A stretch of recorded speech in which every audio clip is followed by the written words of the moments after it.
Bismillah. Bismillahirrahmanirrahim.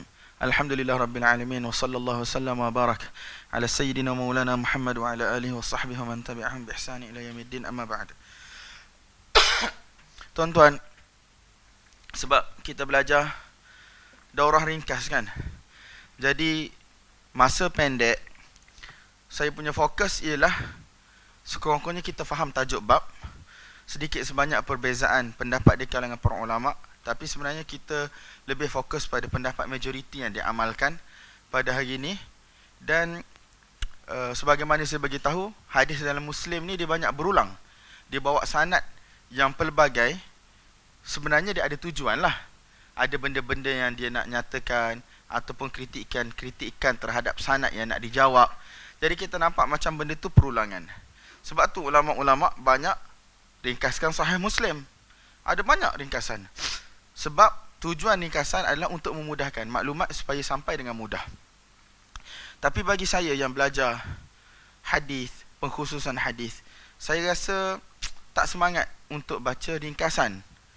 Saya nak juga baca kitab sebagaimana yang saya belajar.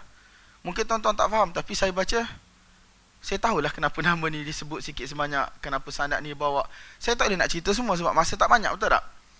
Jadi apa yang saya tak baca, apa yang saya tak terjemah, pada pandangan saya dah terang pada hadis pertama, hadis kedua. Jadi tuan-tuan, harap-harap kalau yang tak tahu bahasa Arab, boleh balik tengok kitab terjemahan. Tapi saya tak show langsung terjemahan Melayu. Kalau nak cari, tolonglah cari terjemahan bahasa Inggeris. Terjemahan bahasa Inggeris ni biasa lebih baik, jauh lebih baik daripada terjemahan Melayu. Terutamanya kalau dicetak daripada percetakan-percetakan yang bagus macam Darussalam yang di Saudi kan. Dia ada banyak buku-buku bahasa Inggeris. Dan tak silap saya, mereka juga ada terjemahan kitab-kitab hadis yang utama ni dalam bahasa Inggeris. Jadi kalau geng-geng India Pakistan, aliran India Pakistan, dia orang ada terjemahan dia orang sendiri, terutama daripada South Africa, daripada UK, daripada US, yang mana dia orang belajar, dia orang alim, maulana dalam bidang hadis dan seumpamanya, dan terjemahan mereka lebih accurate berbanding dengan terjemahan daripada bahasa Melayu ataupun daripada Indonesia. Wallahu a'lam bissawab. Okey tuan-tuan, bab yang ke-6. Bab yang ke-6 ni, kalau siapa yang pernah dengar syarah daripada Kitabul Iman daripada Sahih Muslim yang kita bagi tahu, bukan kita bagi tahu, yang kita buat sebelum ni, kita dah lalu bab-bab ini, iaitu apabila satu kumpulan daripada Abdi Qais, dia datang jumpa Nabi SAW, tanya tentang beberapa perkara. Maka Nabi SAW telah suruh mereka melakukan beberapa perkara dan melarang mereka daripada melakukan beberapa perkara. Antaranya ialah melibatkan arak dan juga bekas-bekas yang orang buat arak biasanya. Jadi sekarang hadis ini diulang balik disebabkan oleh apa? Disebabkan oleh berkaitan dengan bekas-bekas yang orang buat arak. Biasa orang Arab jahiliah, mereka akan guna bekas-bekas ini untuk buat arak. Dikatakan sebab arak akan jadi lebih cepat berbuih, lebih cepat, lebih cepat berbuih, lebih cepat matang, masak, lebih sedap. Jadi mereka gunakan dalam bekas-bekas ini. Nampak tak? Dan apakah hukum menggunakan bekas-bekas ini selepas itu, walaupun bukan untuk buat arak? Sebelum ni Nabi SAW larang, hatta simpan air pun tak boleh. Antara alasannya takut mengingatkan arak. Kan? Kalau kita dulu, orang tak bagi guna gelas yang ada, orang panggil gelas apa yang dia panggil, yang ada macam tiang tu kan, yang bukan tiang, dia panggil apa yang tinggi tu, bukan yang tangkai, yang biasa orang guna minum wine. Na'udzubillah, tengok cara pegang pun kan. Sebab dia boleh jadi apa? Dia boleh jadi memperingatkan kita kepada arak ataupun meniru-niru cara minum arak. Walaupun benda isi kandungan dia bukan arak, tapi cara kita buat cheers, kombe dan seumpamanya kan. Jadi benda itu haram sebab tasyabuh bil kufar, dan kita juga tasyabuh dengan benda-benda yang haram. Jadi Nabi SAW tak bagi. Dan antara alasan yang diberi oleh para ulama, selain daripada mengingatkan, mungkin masih lagi ada kesan-kesan di dalam bekas-bekas tersebut yang tidak dibersihkan. Bila masuk air kita minum, maksudnya bercampur dengan arak dan boleh mengingatkan dan boleh memabukkan. Wallahu a'lam bissawab. Jadi sekarang dalam subtopik ni, dalam bab ini, Imam Nawawi rahmatullahi alaih dia bagi satu tajuk, babun nahyi 'anil intibadh fil muzaffati wad dubba'i wal hantami wan naqir wa bayani annahu mansukh wa annahu al-yawma halalun ma lam yasir muskira. Dia kata ada larangan daripada Nabi SAW untuk kita intibadh. Intibadh ni apa? Untuk kita letak buah-buah seperti kurma, anggur, walaupun untuk tempoh 1 hari, yang tidak sampai kepada berbuih, tetapi letak di mana tuan-tuan? Di dalam muzaffat. Muzaffat ni ialah bekas yang mana ditarkan. Kalau tuan-tuan ada satu labu sayung sebagai contoh, ataupun satu jar yang mana dia telah tutup di luar itu dengan tar. Macam tar orang buat jalan, macam mana dia buat kita tak tahu. Tapi kalau dibuat macam tu, dia akan jadi lebih cepat untuk mabuk, akan jadi mungkin lebih sedap. Wallahu alam. Nabi SAW larang guna bekas tersebut, walaupun kita letak kurma, walaupun kita letak anggur untuk tempoh 1 hari 1 malam. Nampak tak? Dan Nabi SAW juga larang daripada intibadh, letak macam kurma ataupun anggur, walaupun untuk tempoh seketika, tidak berbuih, tidak sampai mabuk, di dalam bekas yang dinamakan sebagai dubba. Dubba ni biasa orang terjemah sebagai labu. Ustaz-ustaz kita terjemah sebagai calabash. Calabash tak tahulah nak terjemah labu macam mana. Labu air orang kata, dubba labu air. Tapi kadang-kadang orang kata dubba ni digunakan juga untuk yaqtin, seperti labu biasa kita warna kuning tu. Mungkin cara dia, saya tak pernah tengok tuan-tuan. Masa ustaz saya mengajar pun saya tak tahu saya buat apa. Saya rasa ustaz saya tak tengahlah panjang lebar sangat pun. Tapi jadi saya rasa lah, mungkin dia akan korek labu tersebut. Labu yang Cinderella tu tuan-tuan. Kemudian dia akan buat tudung. Dia akan, bahasa Melayu saya teruk sangat. Dia akan lubangkan. Kemudian mungkin dia akan korek isi, dan tinggal dia punya bekas sahaja. Kemudian letak kurma dalam tu, letak air dalam tu, walaupun untuk tempoh 1 hari 1 malam, ataupun 2 hari 2 malam, mungkin walaupun dia tak berbuih, kalau kita fikir tak berbuih, okey lah kan. Tak, hak tu pun Nabi larang. Tetapi ini pada awal-awal Islam, sebagaimana yang disebut oleh para ulama. Imam Nawawi sendiri pun bagi tahu larangan ini adalah dimansuhkan. Kalau memang betul nak buat arak, atau memang haram lah. Ni kita cerita tentang intibadh yang untuk 1 hari 1 malam. 2 hari 2 malam mungkin tak berbuih lagi. Tuan-tuan kena balik try lah, check. Buat, cari ajwah, beli dengan Abu Talha. Cuba buat, kalau 2 hari 2 malam, kalau letak dalam bekas biasa, berbuih ke tak? Kalau letak dalam labu, berbuih ke tak? Wallahualam, tuan-tuan kena try. Saya pun tak boleh nak terang sebab saya tak pernah buat. Yang ketiga ialah hantam.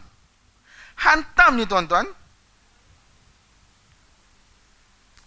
hantam ni saya tak tahu. Bukan saya tak tahu, saya tak ingat. Kira senang cerita, tak tahu jugalah. Saya dah baca sebelum saya datang sebelum ni, tapi saya tak ingat juga. Tapi ulama berbeza pendapat sebenarnya hantam ni apa. Cuma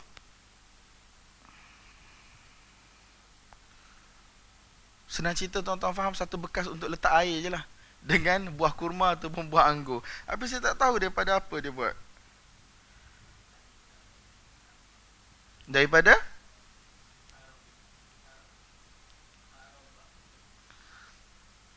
bukan. Okey, saya rasa hantam ni satu jenis jar yang mana dia cat dengan warna hijau. Ada yang kata cat dengan warna merah, habis saya tak tahu lah guna cat macam mana dan apa kesan warna merah, warna hijau tu. Zaman dulu tak ada pas kalau duk kira kan. Tak ada amanah, tak ada bersatu. Tapi dalam syarah-syarah yang disebut oleh para ulama sekarang ingat dah, iaitu jar yang mana berwarna hijau ataupun berwarna merah. Saya tak tahulah jar tu macam mana, berwarna hijau, berwarna merah, yang mana kalau letak buah dalam tu macam anggur ataupun kurma, dia akan jadi lebih cepat untuk jadi arak. Kemudian yang keempat ialah an-naqir. An-naqir ni batang pokok tamar. Tak tahulah dia tebang macam mana, mungkin dia ambil satu bahagian 1 meter ke apa ke, dia korek isi dan seumpamanya, kemudian dia letak dalam tu. Wallahu alam cara dulu. Wallahu alam, kita tak tahu. Tapi itulah antara 4 benda yang mana Nabi SAW larang pada awal-awalnya, walaupun bukan untuk buat arak. Nampak tak? Sebab apa? Supaya dia tidak ingatkan kepada arak, dan supaya dia tidak cepat berubah menjadi ke arah arak. Sebab apa? Jenis jar-jar macam ni, bekas-bekas macam ni, dia cepat berbanding dengan bekas-bekas lain. Mungkin kalau kita letak dalam bekas plastik sebulan tak jadi arak, kalau kita letak air dengan kurma tu kan. Tapi kalau letak dalam bekas-bekas macam ni, mungkin dia jadi lebih cepat. Mungkin sebab kesan-kesan yang sebelum ni juga, dia akan menambahkan cepat. Kalau ikut mak saya, periuk nasi ni jangan bagi basi. Sekali dia basi, nasi akan cepat basi. Senang ceritanya, saya tak tahulah, mak saya dia kata kalau periuk nasi tu basi, tukar periuk nasi. Sebab apa? Sebab dia akan jadi cepat basi.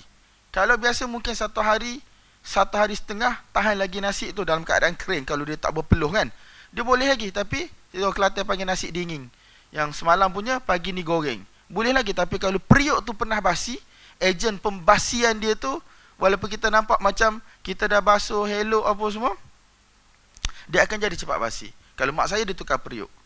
Tapi kalau kawan saya dia guna yang buat cuci mangkuk tandas tu, dia kata mungkin sebab kuat sangat dia punya, kata ejen nak hapuskan kuman apa semua tu, kalau basuh periuk tu dengan benda tu, insya-Allah periuk tu boleh guna lama lagi.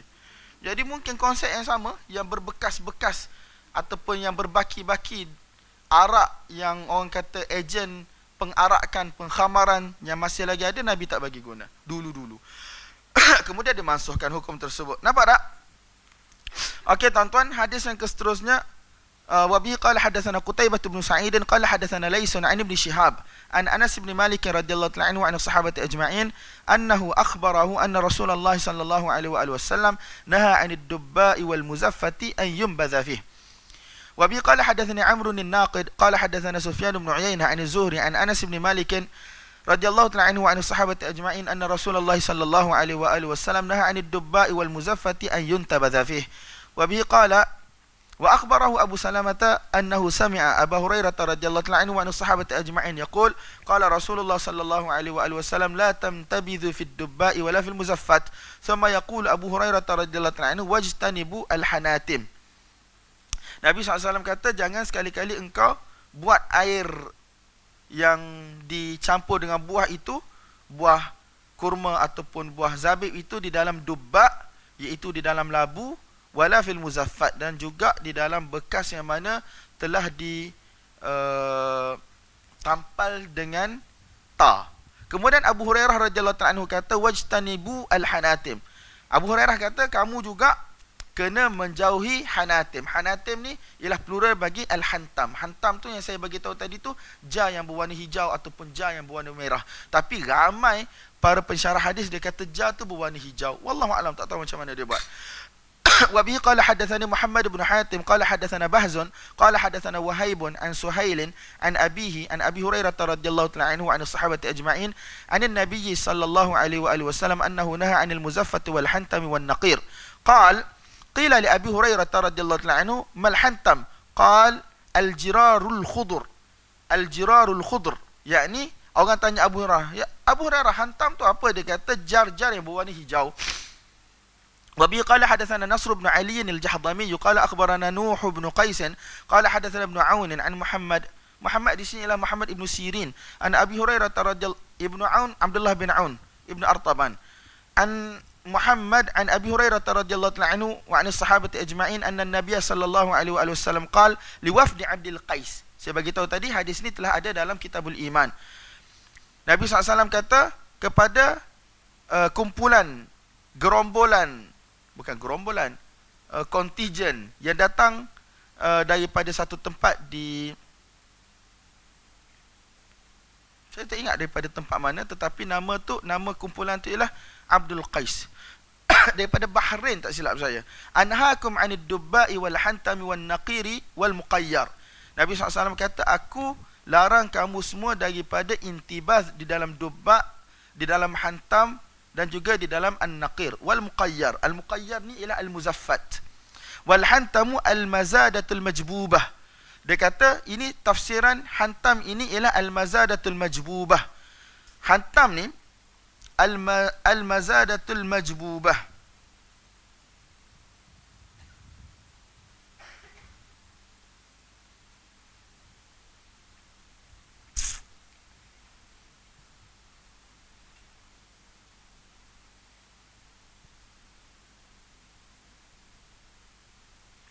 Sebenarnya tuan-tuan, kalau tuan-tuan tengok wal hantam al-mazadatul majbubah. Sekarang kalau tuan-tuan baca wal hantamu al-mazadatul majbubah. Kalau tuan-tuan baca wal hantamu al-mazadatul majbubah. Hantam tu dengan baris depan. Sebelum ni tuan-tuan baca semua dengan baris bawah. Anhaakum 'anid dubba'i wal hantami wan naqiri wal muqayyar. Jadi wal hantamu al-mazadatul majbubah.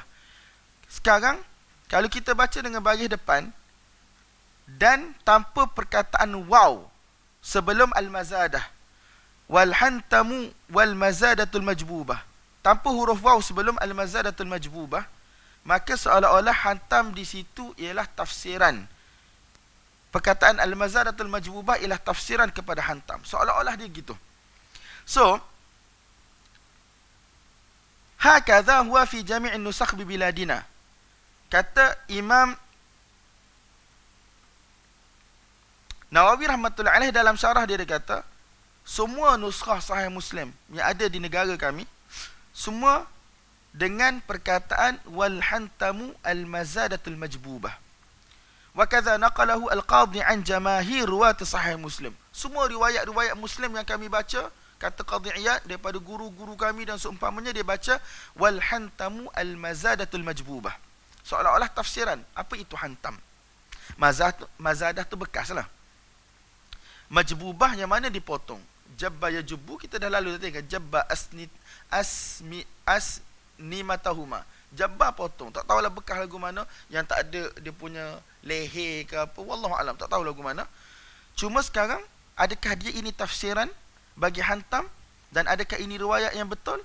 Dia kata dalam Sahih Muslim, riwayat-riwayat di negara kami, kata Qadhi Iyad daripada guru-guru masyayikh kami, ini cara dia.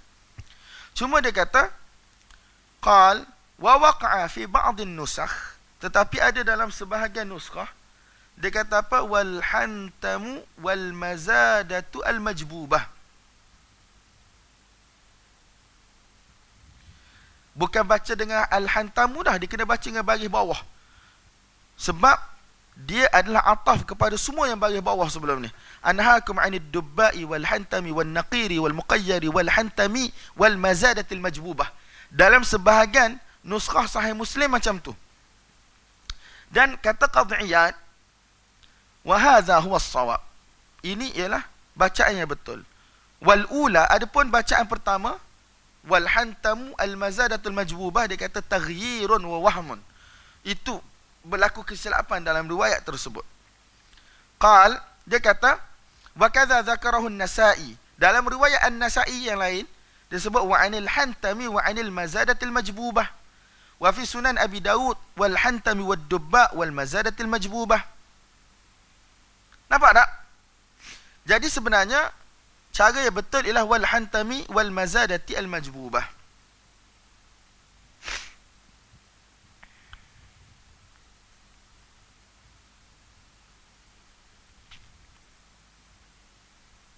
Tamam. Ini ialah bekas-bekas yang mana dilarang oleh Nabi sallallahu alaihi wasallam.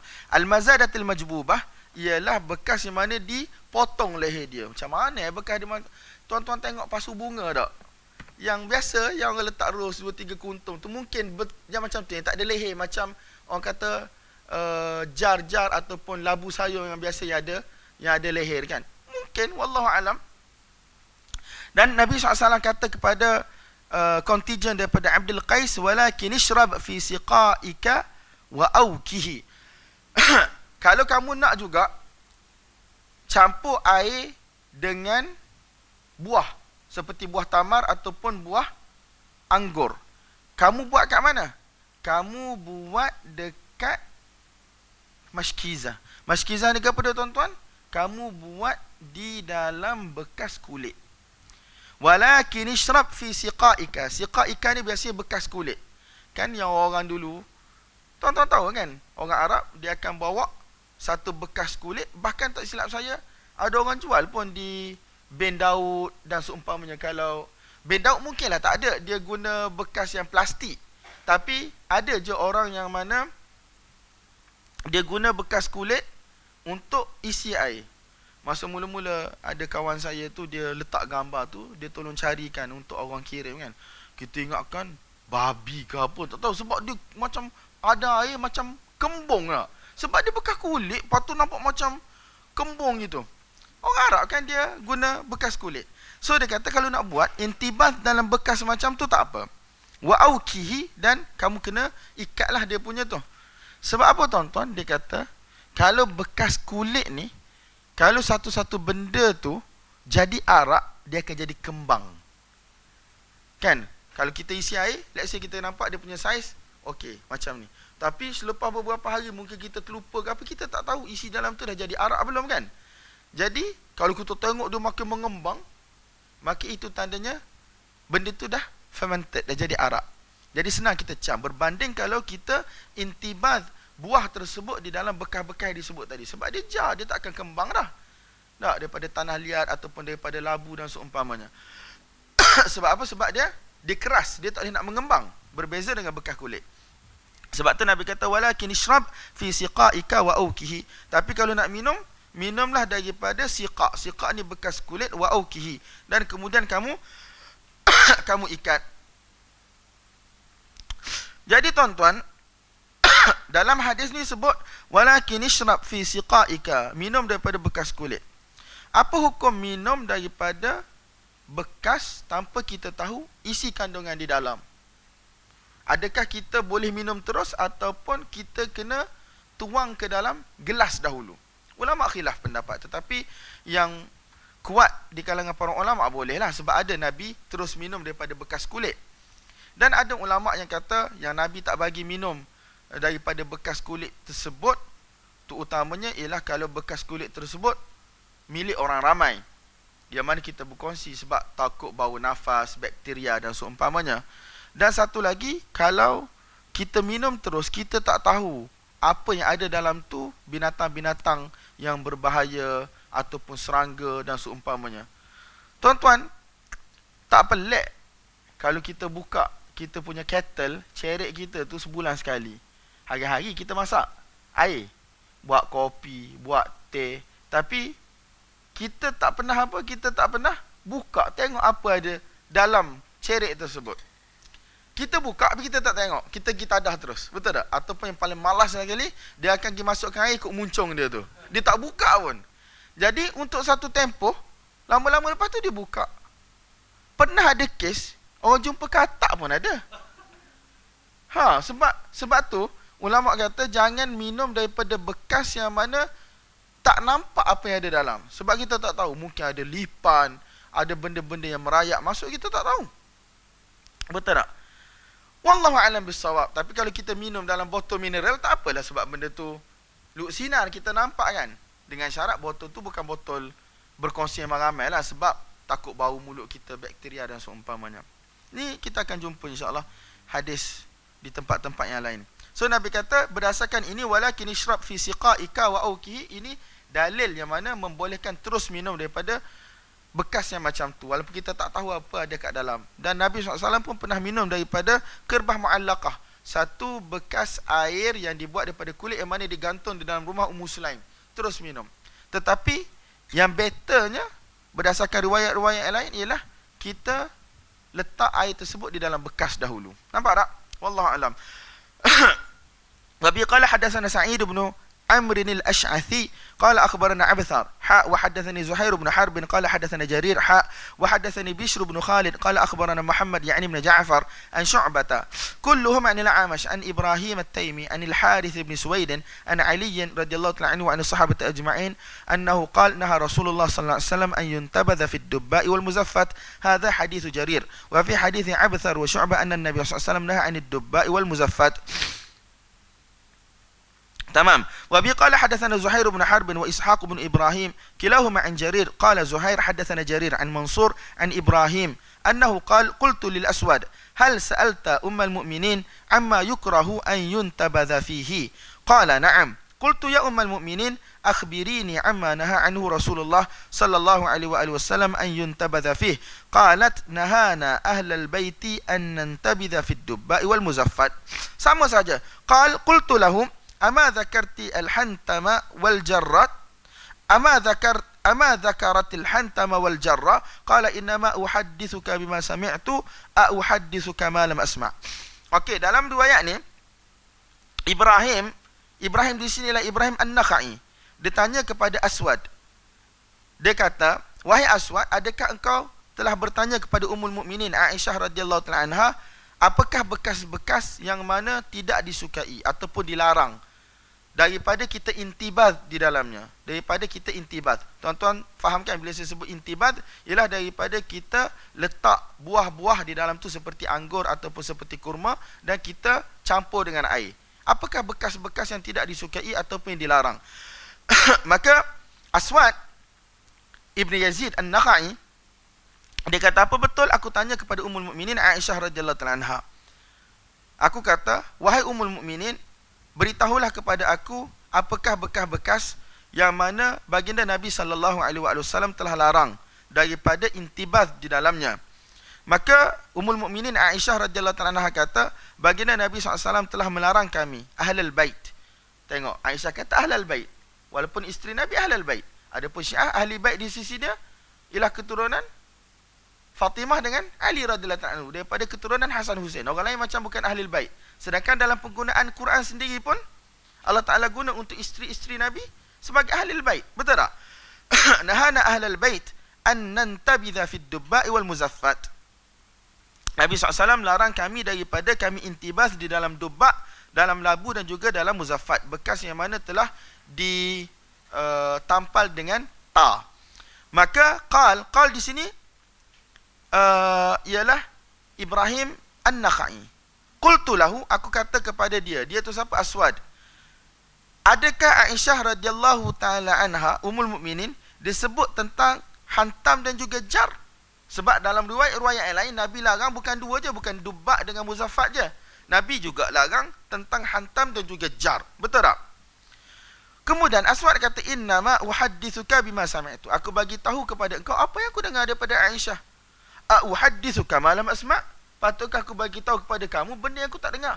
Ini merupakan amanah para ulama hadis. Apa yang mereka dengar itu sahaja yang mereka riwayatkan. وبه قال حدثنا سعيد ابن عمرو الأشعثي قال أخبرنا عبثر عن الأعمش عن إبراهيم عن الأسود عن عائشة رضي الله تعالى عنها وعن الصحابة أجمعين أن النبي صلى الله عليه وآله وسلم نهى عن الدباء والمزفت. وبه قال حدثنا محمد بن حاتم قال حدثنا يحيى وهو القطان قال حدثنا سفيان وشعبة قال حدثنا منصور وسليمان وحماد عن إبراهيم عن الأسود عن عائشة رضي الله تعالى عنها وعن الصحابة أجمعين عن النبي صلى الله عليه وآله وسلم فذكر بمثله. وبه قال حدثنا شيبان بن فروخ قال حدثنا القاسم يعني ابن الفضل قال حدثنا ثمامة بن حزن القشيري أنه قال حدثنا ثمامة بن حزن القشيري قال لقيت عائشة رضي الله تعالى عنها وعن الصحابة أجمعين فسألتها عن النبيذ فحدثتني أن وفد عبد القيس قدموا على النبي صلى الله عليه وآله وسلم فسألوا النبي صلى الله عليه وآله وسلم عن النبيذ فنهاهم أن ينتبذوا في الدباء والنقير والمزفة والحنتم. Sama saja tuan-tuan. وبه قال حدثنا يعقوب بن إبراهيم قال حدثنا ابن علية قال حدثنا إسحاق بن سويد عن معاذة عن عائشة رضي الله تعالى عنها وعن الصحابة أجمعين أنها قالت نهى رسول الله صلى الله عليه وآله وسلم عن الدباء والحنتم والنقير والمزفت. وبه قال حدثناه إسحاق بن إبراهيم قال أخبرنا عبد الوهاب الثقفي قال أخبرنا عبد الوهاب الثقفي قال حدثنا إسحاق بن سويد بهذا الإسناد إلا أنه جعل مكان المزفت المقير. Al-muzaffat dengan al-muqayyar sama sahaja. Ada dalam setengah riwayat sebut muzaffat, ada dalam setengah riwayat sebut muqayyar.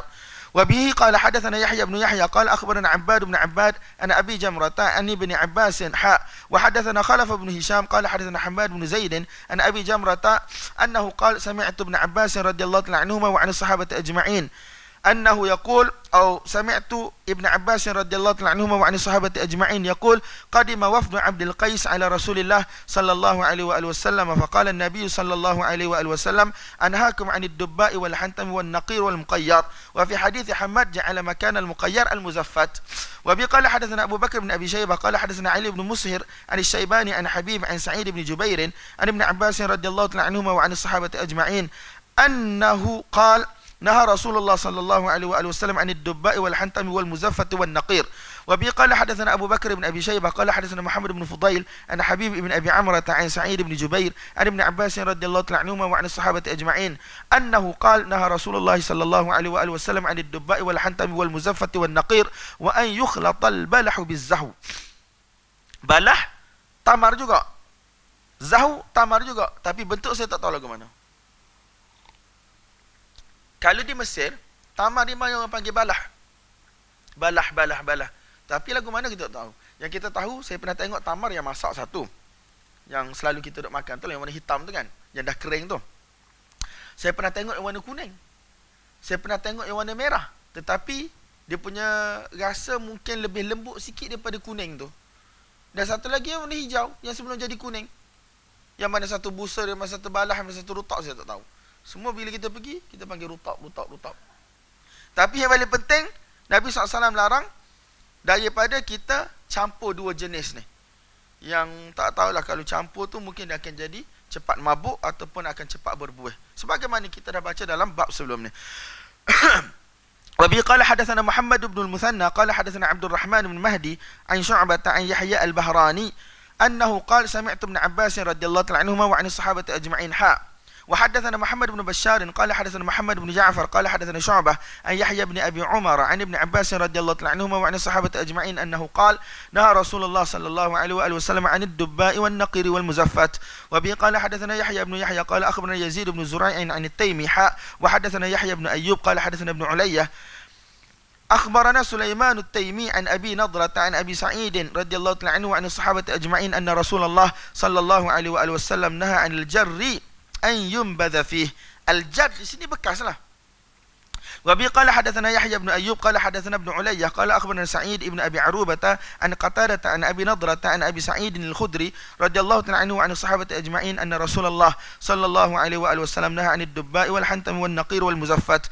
وبه قال حدثناه محمد بن المثنى قال حدثنا معاذ بن هشام قال حدثني أبي عن قتادة بهذا الإسناد أن نبي الله صلى الله عليه وآله وسلم نهى أن ينتبذ فذكر مثله. وبه قال حدثنا نصر بن علي الجحضمي قال حدثني أبي قال حدثنا المثنى يعني ابن سعيد عن أبي المتوكل عن أبي سعيد رضي الله عنه وعن الصحابة أجمعين أنه قال نهى رسول الله صلى الله عليه وآله وسلم عن الشرب في الحنتمة والدباء والنقير. وبه قال حدثنا أبو بكر بن أبي شيبة وسريج بن يونس واللفظ لأبي بكر قال حدثنا مروان بن معاوية عن منصور بن حيان عن سعيد بن جبير أنه قال أشهد على ابن عمر وابن عباس رضي الله عنهم وعن الصحابة أجمعين أنهما شهدا أن رسول الله صلى الله عليه وآله وسلم نهى عن الدباء والحنتم والمزفة والنقير. Sebahagian sahabat, tak silap saya Ibn Abbas, mereka berpendapat bahawa larangan ini berkekalan. Bukan untuk satu tempoh sahaja. Tetapi majoriti para sahabat dan ulama kata larangan ini telah dimansuhkan. Diharamkan pada awal permulaan Islam sahaja. Wabi qala hadatsana Syaiban, sebab tu kalau tuan-tuan tengok dalam riwayat yang saya baca tadi, Sa'id ibn Jubair, dia adalah salah seorang daripada anak murid Ibn Abbas. Dia kata apa? Aku bersaksi ke atas Ibnu Umar dan juga Ibnu Abbas radhiyallahu ta'ala anhum, bahawasanya mereka bersaksi bahawasanya Nabi SAW telah melarang daripada dubak dan juga hantam dan juga muzafat dan juga naqir. Seolah-olah mereka faham benda ni larangan yang mana berterusan. Faham tak? وبه قال حدثنا شيبان بن فروخ قال حدثنا جرير يعني ابن حازم قال حدثنا يعلى بن حكيم عن سعيد بن جبير قال سألت ابن عمر رضي الله تعالى عنهما وعن الصحابة أجمعين عن نبيذ الجر. Aku tanya Ibnu Umar tentang hukum nabidh, iaitu air yang mana dicampur dengan buah seperti kurma ataupun anggur yang mana dicampur di dalam jar, iaitu dalam bekas, macam kalau kita macam labu sayung lah, bekas yang dibuat daripada tanah liat dan seumpamanya tu kan. Faqala Ibnu Umar radhiyallahu anhu kata harrama Rasulullah sallallahu alaihi wasallam nabidhal jar. فأتيت ابن عباس رضي الله تعالى عنهما وعن الصحابة أجمعين فقلت ألا تسمع ما يقول ابن عمر رضي الله تعالى عنهما وعن الصحابة أجمعين قال وما يقول قلت قال حرم رسول الله صلى الله عليه وآله وسلم نبيذ الجر فقال صدق ابن عمر رضي الله تعالى عنهما وعن الصحابة أجمعين حرم رسول الله صلى الله عليه وآله وسلم نبيذ الجر فقلت وأي شيء نبيذ الجر فقال كل شيء يصنع من المدار. Jadi pendapat Ibn Abbas dengan Ibn Umar sama dalam masalah ini. Mereka berpendapat hukum ini adalah berterusan, tidak dimansuhkan. Cuma bila duk sebut nabidhal jar, iaitu air yang mana dicampur dengan buah di dalam jar, yang kita terjemah sebagai bekas vasel ke apa, tak tahulah tuan-tuan. Orang pun tanyalah dia, wa ayyu syai'in nabidhul jar? Dia kata, apakah jar itu? Faqal kullu syai'in yusna'u minal madar. Setiap benda yang mana dibuat daripada madar. Apa maksud madar? Daripada tanah. Baitu madarin wa wabar. Kan dalam riwayat, iaitu apa sahaja yang dibuat daripada tanah. Kalau kita sekarang tanah liat lah. Jadi kalau tuan-tuan pergi Perak ke mana, tuan-tuan beli satu pasu labu sayung tu, tuan-tuan letak kurma ajwah dalam tu, letak air. Kalau ikut pendapat Ibnu Umar, Ibn Abbas, sampai sekarang pun haram. Nampak tak? Tapi pendapat majoriti para ulama, dia tidak haram. Hukum itu pada awal Islam kemudiannya telah dimansuhkan. Nampak tak? وبه قال حدثنا يحيى بن يحيى قال قرأت على مالك عن نافع عن ابن عمر رضي الله عنهما وعن الصحابة أجمعين أن رسول الله صلى الله عليه وآله وسلم خطب الناس في بعض مغازيه. قال ابن عمر رضي الله عنهما وعن الصحابة أجمعين فأقبلت نحوه فانصرف قبل أن أبلغه فسألت ماذا قال. قالوا نهى أن ينتبذ في الدباء والمزفت. Konsep dia sama tuan-tuan, iaitu riwayat-riwayat bahawasanya Nabi SAW melarang daripada intibaz di dalam bekas-bekas yang disebutkannya.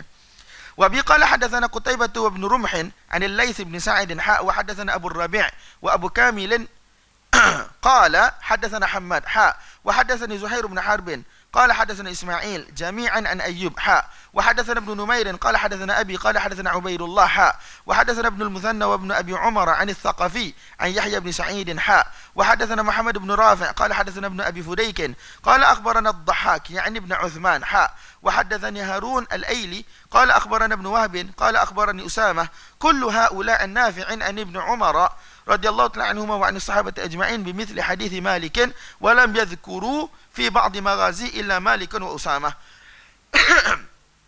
وبه قال حدثنا يحيى بن يحيى قال أخبرنا حماد بن زيد عن ثابت أنه قال قلت لابن عمر رضي الله تعالى عنهما وعن الصحابة أجمعين نهى رسول الله صلى الله عليه وآله وسلم عن نبيذ الجر قال فقال قد زعموا ذاك قلت أنهى عنه رسول الله صلى الله عليه وآله وسلم قال قد زعموا ذاك.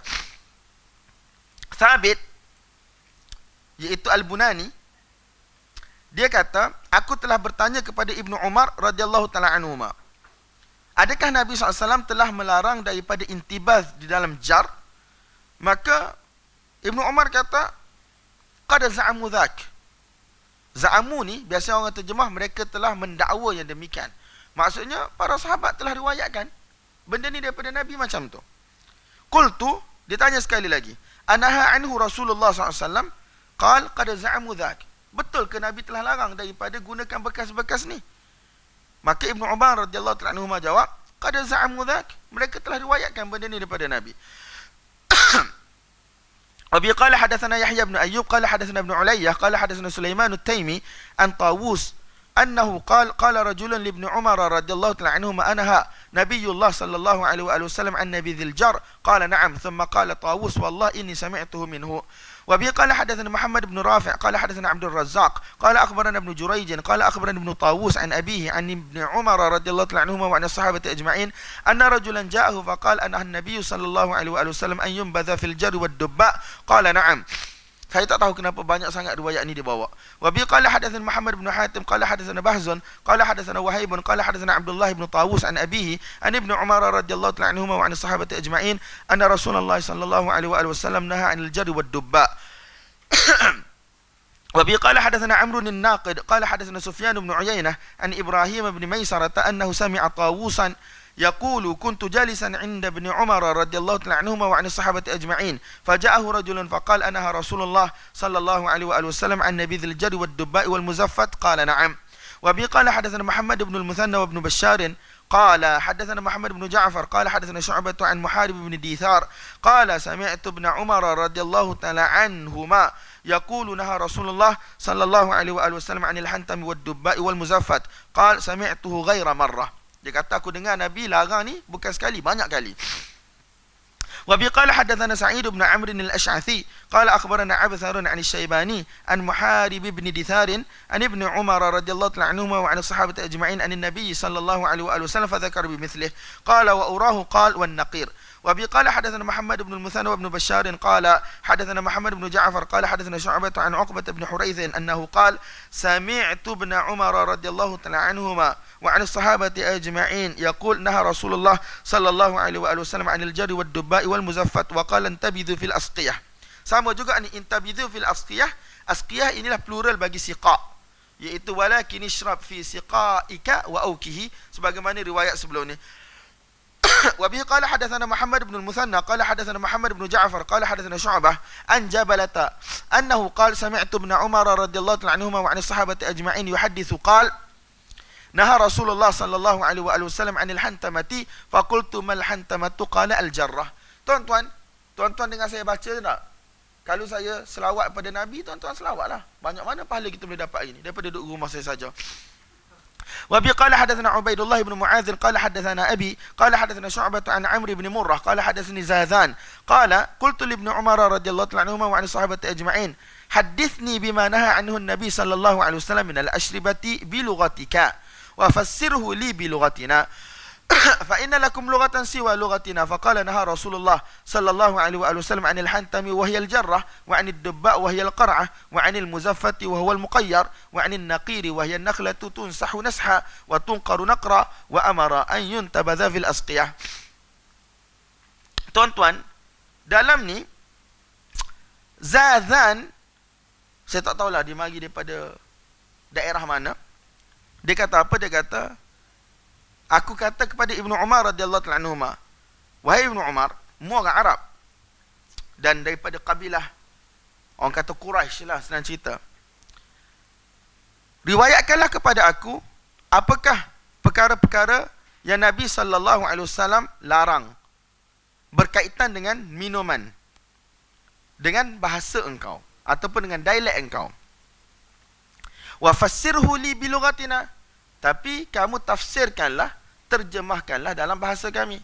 Ginilah tuan-tuan, kalau kita ni orang Melayu belaka, tapi kuih-kuih di Kelantan mungkin nama dia lain bila datang KL, betul tak? Lebih kurang gitu dia punya konsep. Fa inna lakum lughatan siwa lughatina, sesungguhnya kamu ada dialek yang mana berbeza dengan dialek kami. Faqal, maka Ibnu Umar radhiyallahu ta'ala anhuma dia kata, baginda Nabi SAW telah melarang kami daripada menggunakan hantam.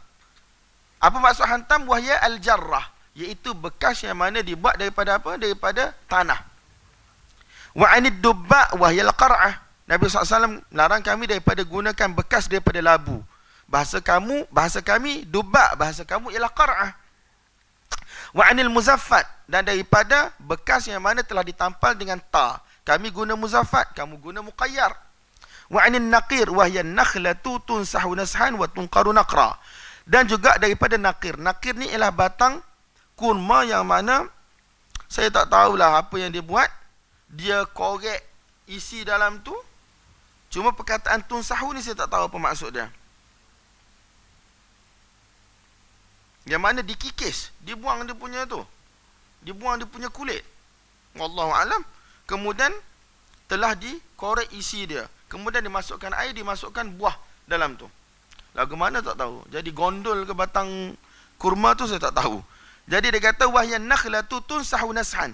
Tunsahu dengan erti kata tuqashshar thumma tunaqqar, iaitu dibuang dia punya kulit kemudian digali isi dia. Kemudian wa amara an yuntabadha fil asqiyah, dan baginda Nabi SAW telah memerintahkan supaya kita intibah di dalam bekas kulit. Wa bi qala hadatsana Muhammad ibn al-Muthanna wa ibn Bashar qala hadatsana Abu Dawud qala hadatsana Syu'bah fi hadzal isnad. Abu Dawud di sini At-Tayalisi tuan-tuan.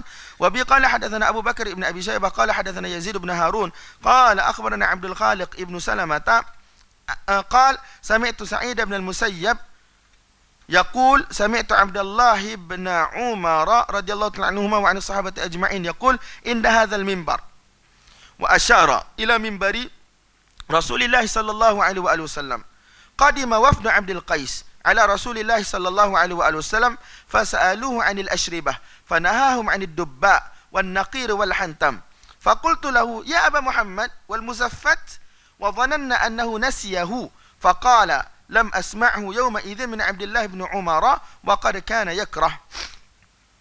Jadi cerita yang sama tentang wafd Abdul Qais, cuma siapa yang riwayatkan ni? Yang riwayatkan ni ialah Sa'id ibn al-Musayyib, satu orang tabi'in, anak murid kepada Abdullah bin Umar. Dia kata, aku dengar Abdullah bin Umar, dia bercakap ataupun dia berkata ataupun dia riwayatkan satu benda dekat dengan mimbar ni. Dua-dua orang Madinah. Dia kata apa? Mimbar Nabi SAW.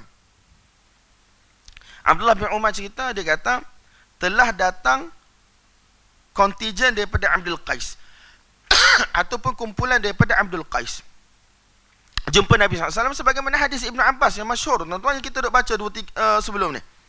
Fas'aluhu 'anil ashribah, mereka tanya tentang hukum hakam berkaitan dengan minuman. Maka Nabi SAW telah melarang mereka daripada dubak, naqir dan juga hantam. Ibn Umar sebut tiga ni je. Nampak tak? Faqultu lahu, qultu ni siapa tuan-tuan?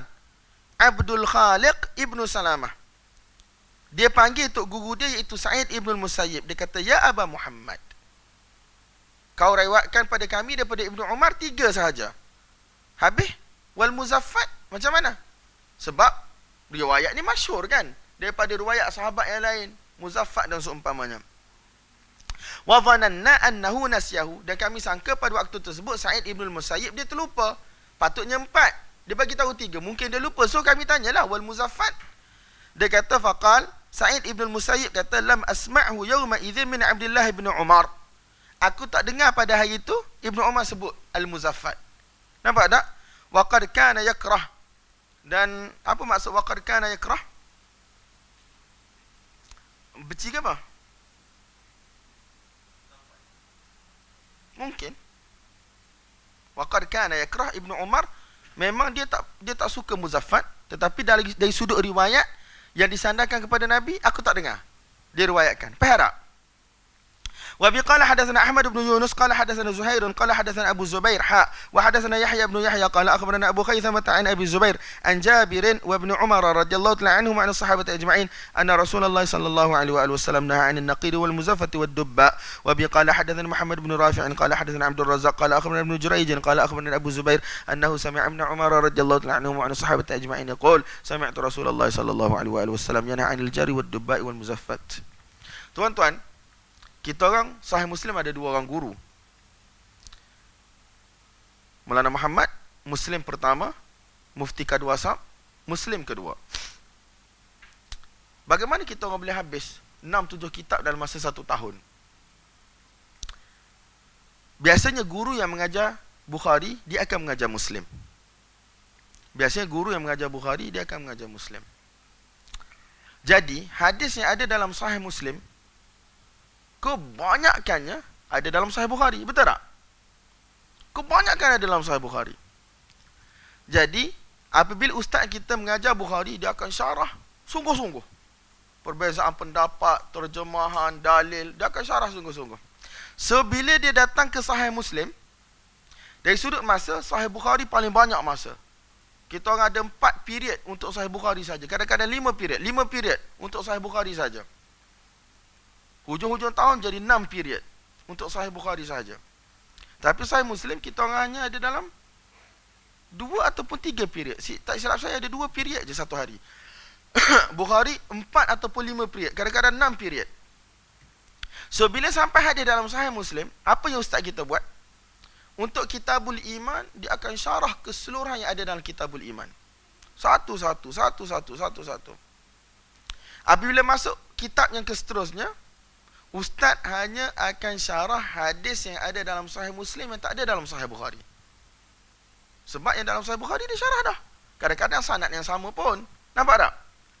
Jadi bila sampai kepada hadis-hadis yang kita orang dah belajar dalam Bukhari, ustaz akan kata calo.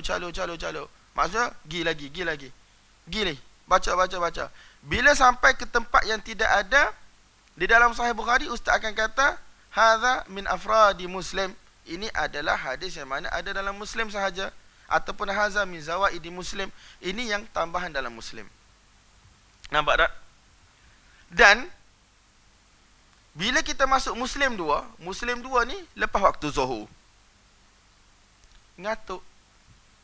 Tak, Muslim 2 ni lepas waktu Zuhur, ngantuk. Memang mengantuk. Sebab kita baru lepas makan pukul 11 suku, kemudian kita tidur tak cukup, dalam sejam setengah tu kena bangun sembahyang Zuhur. Bangun sembahyang Zuhur kena masuk kelas. Dalam 2 period, dalam sejam masuk Muslim. Bila masuk Muslim tuan-tuan, dia bagi setahun tu kepada 3 semester. Semester pertama, setiap orang kena baca. Dia ada giliran dia kena baca. Masuk semester kedua, hanya orang yang baca laju sahaja yang dibenarkan untuk baca. Kalau semua orang baca tuan-tuan, tak habis kitab. Masuk semester ketiga, hanya ustaz sahaja yang akan baca. Sebab apa? Sebab budak lambat. Jadi pada waktu tersebut, memang waktu yang mana kita orang akan tidur. Saya tak tidur lah. Tapi ada student yang akan tidur. Tapi ustaz ni sebab dia ngajar banyak tahun dah, jadi budak-budak kadang-kadang dia buka kitab lah. Mata dia tak tahu duduk mana. Dia punya kepala pun tak tahu duduk mana. Jadi kadang-kadang ustaz kita perasan je, ustaz tengok. Dia tengok budak, kali dia rasa dia boleh tangkap budak, dia akan berhenti. Aku nak semua tunjuk, jari aku baca kat mana. Jari tu angkat, tunjuk aku baca kat mana. Jadi kalau budak tak boleh nak tunjuk, salah tu memang kena denda lah. Jadi tuan-tuan, saya harap tuan-tuan tak boring lah dengan saya baca. Kalau saya suruh tuan-tuan baca, saya tak tahu bila nak habis pula. Walaupun saya tak ada suara, walaupun saya batuk tak elok lagi, tapi khair insyaAllah. Qala Abu Zubair. Siapa Abu Zubair ni? Anak murid kepada Jabir ibn Abdullah. Abu Zubair al-Makki, Muhammad ibn Muslim ibn Tadrus al-Makki. Dia kata apa? Qala Abu Zubair wa sami'tu Jabir ibn Abdullah radhiyallahu ta'ala anhuma wa 'an sahabati ajma'in yaqul naha Rasulullah sallallahu alaihi wasallam 'anil jarri wal muzaffati wan naqir. Memang baca Muslim ni, kalau saya pernah bagi tahu satu kali perkampungan sunnah di Perlis, saya kena cerita tentang Sahih Muslim. Saya pernah bagi tahu Sahih Muslim adalah satu kitab yang na'udzubillah, yang mungkin pada kita orang macam boring gila, tak tahu apa dia nak bagi tahu. Sebab tu ramai ulama buat mukhtasar kot. Sebab ambil yang betul-betul kita nak sampaikan je. Ni sekarang baca nama orang je. Tapi tak apalah tuan-tuan, bila baca banyak nama orang, banyak nama Nabi disebut. Bila banyak nama Nabi SAW disebut, banyaklah selawat kita. Sampai kan ada satu ustaz kita tu, Qadi Nazir Sab, dia kata apa? Mungkin setahun kamu belajar hadis ni, dalam masa setahun tu kamu punya selawat ke atas Nabi SAW lebih banyak daripada seluruh kehidupan kamu. Dalam masa setahun tu, cuba tuan-tuan bayang. Muslim saja 12,000 jalan. Maksudnya 12,000 kali nama Nabi sebut. 12,000 nama Nabi sebut. Kalau 12,000 tu kita selawat kali dengan 10 paling kurang tuan-tuan, 12,000 kali 12 juta kali dengan 10, 12 juta kan, 60 kan, tak, 120,000. Kamu tahu tak aku kecak apa ni? Aku 12,000 kali dengan 120,000 lah, tak sampai 12 juta, 120,000. Banyak tu tuan-tuan, 120,000. Okey, wa bi qala hadatsana Yahya bin Yahya qala akhbarana Abu Awanah an Abi Zubair an Jabir bin Abdullah anna an-nabiy sallallahu alaihi wasallam kana yumbadhu lahu fi taurin min hijarah. Okey, sebenarnya tuan-tuan, kalau kita belajar betul-betul, maksudnya untuk tempoh yang panjang, Sahih Muslim 5 tahun, 6 tahun kita belajar sebagai contoh. Kita boleh cerita satu-satulah siapa nama ni, apa cerita dia, tapi kita tak ada masa. Tuan-tuan kena baca sendiri ya. Yahya bin Yahya, siapa tuan-tuan? Abu Awanah siapa? Abi Zubair siapa? Jabir bin Abdullah siapa? Hak tu kalau kita belajar lama, ada masa lama bolehlah kita cerita. Kalau tak ada, kira tahu je lah. Tak, kira saya anggap tuan-tuan tahu je lah. Anna Nabi SAW kana yumbadhu lahu fi taurin min hijarah. Okey. Dalam kes ni, taur ni apa tuan-tuan?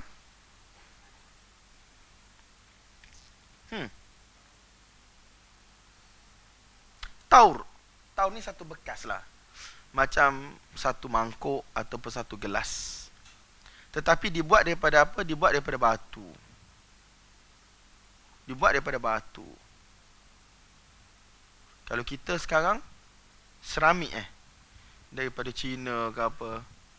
Tak tahu lah. Lagu mana. Dia dibuat daripada batu. Batu lagu mana tak tahu. Batu marmar ke apa. Kita tak tahu. Kita tak tahu. Macam batu lesung ke. Siapa tahu. Nah, dia kata kana yumbadhu lahu fi taurin min hijarah, telah diintibaz untuk Nabi, dibuat air yang dicampur dengan buah untuk Nabi, yang diletak di dalam satu bekas, satu mangkuk, satu gelas, bukanlah gelas tapi qadah yang besar, satu bekas yang besar yang dibuat daripada hijarah, daripada batu. Cumanya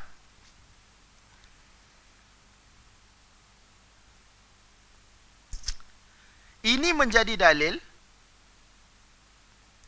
bagi siapa tuan-tuan? Ini menjadi dalil bagi para ulama yang mengatakan bahawasanya larangan daripada muqayyar, muzaffat, hantam, dubak tu telah dimansuhkan. Lagu mana tuan-tuan? Dia kata bekas taur daripada hijarah ni, dari sudut dia boleh memabukkan dan mengarakkan lebih cepat berbanding daripada 4 bekas yang kita sebut sebelum ni. Faham tak? Kita tak pernah buat, kita tak pernah tahu, kita tak pernah rasa benda ni kan. Tetapi syurah, pada pensyarah hadis dia kata taur min hijarah ni, bekas mangkuk yang dibuat daripada batu ni ataupun daripada tembaga ni, dia lebih cepat untuk memabukkan, untuk mengaktifkan kearakan, kekhamaran tu. Nampak tak? Jadi kalaulah yang lebih cepat ini Nabi benarkan untuk guna, maksudnya yang kurang sedikit cepat, yang kita duk sebut hantam, dubak, muzaffat, muqayyar apa semua tu, maksudnya lebih aula lah lagi untuk dibenarkan. Nampak tak? Ini ialah dalil bagi majoriti para ulama yang mengatakan bahawasanya larangan itu telah dimansuhkan. Sebab apa? Nabi dibuat untuknya air daripada campuran buah dan juga air di dalam bekas yang macam ni. Nampak tak? Nampak tak tuan-tuan? Okey. Wa bi qala hadatsana Ahmad bin Yunus qala hadatsana Zuhair qala hadatsana Abu Zubair wa hadatsana Yahya bin Yahya qala akhbarana Abu Khaythama an Abi Zubair an Jabir radhiyallahu anhu an sahabati ajma'in annahu qala kana yuntabadhu li Rasulillah sallallahu alaihi wa alihi wasallam fi siqa fa idza lam yajidu siqa'an nubidha lahu fi tawrin min hijarah fa qala ba'dul qaum wa ana asma'u li Abi Zubair min biramin qala min biram. Okey, Jabir radhiyallahu anhu dia kata apa? Nabi SAW telah dibuat minuman untuk baginda di dalam siqa', iaitu di dalam bekas kulit. Fa idza lam yajidu siqa'an, tapi kalau sahabat tak ada bekas kulit, kadang-kadang kerana terlalu miskin tuan-tuan, benda yang pada kita benda asasi lah, ada cerik, ada tempat simpan air, kalau benda tu mereka tak dapat, nubidha lahu fi taurin min hijarah, maka dibuat air tersebut di dalam satu mangkuk daripada batu. Faqala ba'dul qaum wa ana asma' li Abi Zubair. Jadi adalah orang tanya di dalam majlis Abu Zubair. Anak-anak ni siapa tuan-tuan? Zuhair. Nampak tak? Zuhair Ibn Harbin. Abu Khaythamah, Zuhair Ibn Harbin. Zuhair kata, orang tanya kepada Abu Zubair, min biramin, adakah batu tersebut daripada biram? Maka dia kata min biramin. Apa biram tuan-tuan? Biram tu apa? Nama tempat ke? Nama tempat ke? Nama tempat ke? Nama, saya tak jumpa perkataan bahasa Melayu ni. Nama logam ke? Dia terjemahkan apa? Sama. Tapi batu lah, min hijarah. Tapi dia kata min biram, adakah daripada batu tu daripada tempat nama biram? Ataupun hijarah tu sejenis batu. Kan kita ada macam-macam batu kan kita ada. Kita ada seramik, kita ada tu, ada ni. Jadi, apakah maksud biram? Saya tak ada, mufti saya duduk tengah cas. Mufti saya kena dapat tenaga dulu, jadi saya tak ada nak check. Saya ada syarah lain, tapi duduk dalam PDF, dalam komputer, dalam telefon. Tak boleh nak tahu. Apa tuan-tuan biram? Dalam ni pun dia tak royak. Ni satu benda juga ni. Masa kita belajar, bila sampai tempat-tempat yang payah macam ni, saya akan bawa syarah dalam kelas. Ustaz dia ada syarah dia, saya ada syarah saya. Lepas tu, tempat-tempat yang sangkut ni, Ustaz akan tanya saya, dalam kitab tu sebut apa? Saya kata, penulis tak sebut dalam ni. Ustaz saya kata apa? Memang pensyarah-pensyarah hadis ni gitu belaka. Tempat yang payah semua senyap. Tempat yang senang 10 muka surat dia tulis. Yang jelas-jelas semua dia tulis. Tetapi tempat yang payah mesti dia senyap. Dia pun tak tahu, mungkin wallahualam. Tengok mana ayat biram ni. Stres aku. Dia royak, tapi dia kata taurih min biram wa bi makna qawlihi min hijarah. Lepas tu, apa lagu tu? Apa-apa je lah. Mungkin dengan bahasa lain kot. Wallahualam, tak tahu. Kena cek syarah lain. Tuan-tuan nak semayar ke? Pukul 2 dah kita. Kita pergi habis bab ni sikit lah. Lepas tu kita semayar. Baik, kita pergi habis bab ni kita semayar. Wa biqala hadatsana Abu Bakar ibn Abi Syaibah wa Muhammad ibn al-Muthanna qala hadatsana Muhammad ibn Fudail qala Abu Bakr an Abi Sinan wa qala ibn al-Muthanna an Dirar ibn Murrah an Muharib an ibn Buraidah an abihi wa hadatsana Muhammad ibn Abdullah ibn Numair qala hadatsana Muhammad ibn Fudail qala hadatsana Dirar ibn Murrah Abu Sinan an Muharib ibn Dithar an Abdullah ibn Buraidah an abihi radhiyallahu anhu wa an sahabati ajma'in annahu qala Rasulullah sallallahu alaihi wasallam nahitukum. Tengok Nabi kata nahitukum, maksudnya aku pernah larang kamu. Ini menunjukkan bahawasanya isyarat kepada hukum itu telah dimansuhkan. Nahaitukum 'anil nabidhi illa fi siqa'in fashrabu fil asqiyati kulliha wa la tashrabu muskira. Nabi SAW kata, aku telah larang kamu daripada nabidh kecuali di dalam siqa'. Nabidh boleh minum, tetapi mesti dibuat di dalam siqa', iaitu di dalam bekas kulit. Betul tak? Fashrabu fil asqiyati kulliha. Tetapi sekarang, apa yang aku takutkan daripada pengharaman tersebut, tak ada dah. Maka kamu minumlah dalam apa-apa bekas sekalipun. Tetapi dengan syarat, wala tashrabu muskira. Jangan sekali-kali kamu minum sesuatu yang mana boleh memabukkan. Jadi kalau kita guna bekas-bekas tadi, dalam masa satu hari, satu malam, letak buah, letak air, selagi mana tidak berbuih memabukkan, tak ada masalah. وابي قال حدثنا حجاج بن الشاعر قال حدثنا الضحاك بن مخلد عن سفيان عن علقمة ابن مرثد عن ابن بريدة عن أبيه أن رسول الله صلى الله عليه وسلم قال نهيتكم عن الظروف. ظروف ni ialah plural bagi zarf, iaitu bekas. Wa inna adh-dhurufa أو قال ظرفا لا يحل شيئا ولا يحرمه وكل مسكر حرام. Hak ni juga dalil bagi mansukh. Nabi SAW kata, aku telah larang kamu daripada bekas-bekas. Yang Nabi sebut itulah. Tak muzaffat, muqayyar, apa semua tu. Dan dalam setengah riwayat, dia kata, Nabidhul jar. Al-jar ni lagi umum lah. Iaitu apa sahaja yang dibuat daripada tanah. Seperti tanah liat. Wa inna dhuruf, au qala dharfan. Dan sesungguhnya bekas-bekas tersebut, la yuhillu syai'an wa la yuharrimuh. Itu bukan indikator sesuatu benda itu halal ataupun haram. Dia bekas je lah. Nampak tak? Apa yang haram? Minuman itu sendiri. Faham tak? Bekas ni tidak menghalalkan, tidak mengharamkan.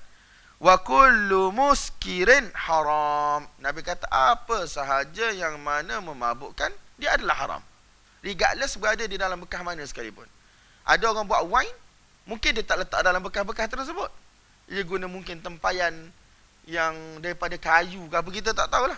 Ataupun dia letak dalam apa-apa bekas. Tidak yang disebut oleh Nabi. Tetapi lah sekali dia haram sebab dia wine. Nampak tak? Fa inna adh-dhuruf ataupun wa inna adh-dhuruf aw qala dharfan la yuhillu syai'an wa la yuharrimuh. Wa kullu muskirin haram. وبه قال حدثنا أبو بكر ابن أبي شيبة قال حدثنا وكيع عن معرف بن واصل عن محارب بن دثار عن ابن بريدة عن أبيه رضي الله تعالى عنه وعن الصحابة أجمعين أنه قال رسول الله صلى الله عليه وآله وسلم كنت نهيتكم عن الأشربة في ظروف الأدم فاشربوا في كل وعاء غير أن لا تشربوا مسكرا. Adam tu apa tuan-tuan?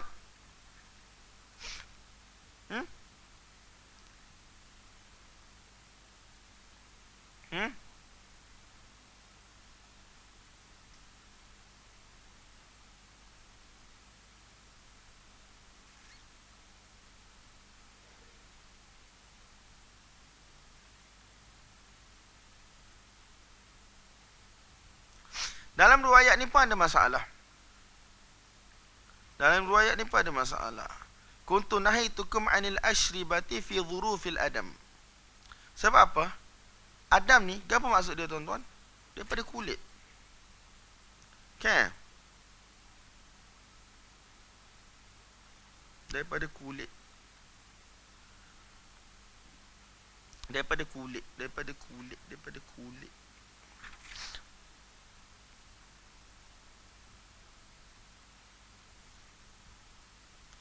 Kalau, sorry to say, saya nak bagi tahu pada tuan-tuan, bila kita kata ada riwayat-riwayat yang salah, tuan-tuan kena tahu bahawasanya antara tujuan Imam Muslim dibawa beberapa jalan di dalam kitab dia adalah untuk memberitahu berlaku kesilapan dalam riwayat sesetengah perawi. Jadi biasanya yang salah-salah ni Imam Muslim dia akan letak di belakang-belakang bab. Nampak tak? Jadi dia kata kuntu nahitukum 'anil ashribati. Sesungguhnya aku telah larang kamu daripada beberapa minuman, daripada beberapa bekas. So sekarang dia kata fi dhurufil adam. Sebenarnya sebelum fi itu dia ada satu perkataan yang tidak disebut, iaitu illa, kecuali.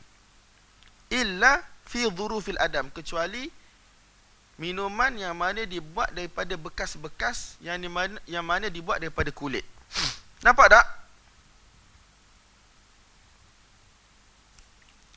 Fashrabu fi kulli wi'a. Last sekali Nabi kata, sekarang tak ada masalah, kamu boleh minum dalam mana-mana bekas. Ghaira alla tashrabu miskira. Kecuali kamu tidak minum perkara-perkara yang mana memabukkan. Faham tak tuan-tuan?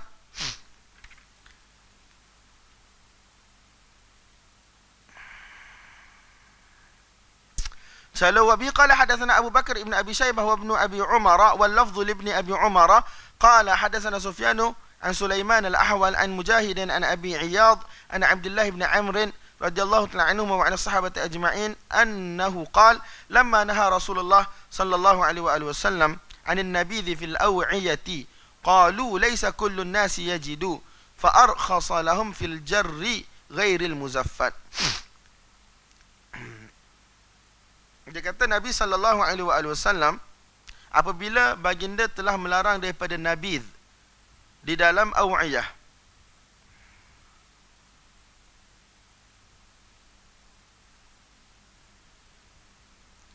Apabila Nabi SAW telah larang daripada minum nabidh di dalam aw'iyah. Aw'iyah ni, apa dia tuan-tuan? Wi'a, bekas-bekas yang telah disebut tadi. Qalu, mereka kata, laisa kullun nas yajid. Bukan semua orang ada bekas daripada kulit.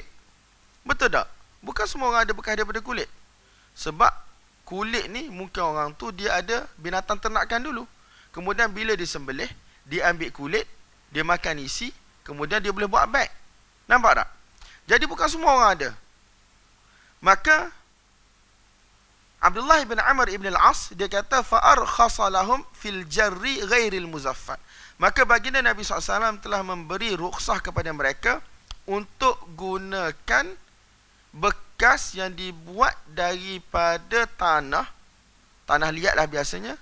Cumanya bekas tersebut jangan ditampal dengan tar. Sebab kalau tampal dengan tar, dia akan mempercepatkan lagi proses minuman tersebut untuk jadi arak dan mabuk. Nampak tak? Mula-mula Nabi SAW bagi rukhsah terhadap bekas daripada tanah liat. Lama-lama di hujung-hujung Nabi SAW bagi rukhsah hatta kepada muzaffat ni pun juga. Hatta kepada naqir pun juga. Hatta kepada hantam juga. Nampak tak tuan-tuan? Wallahu a'lam bissawab.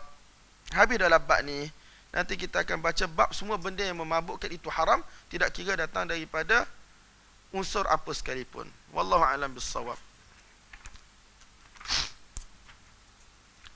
Ada yang semaya dah?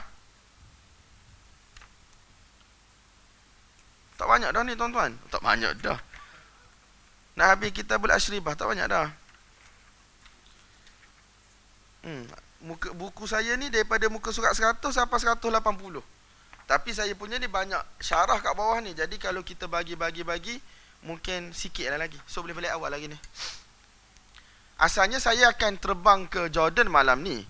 Pukul 11 malam pergi airport. Tapi saya fikir. Kalau saya hari ni tak habis sebelum pukul 6, pukul 7, bawa sampai pukul 9, mau nak lonlai tengah jalan.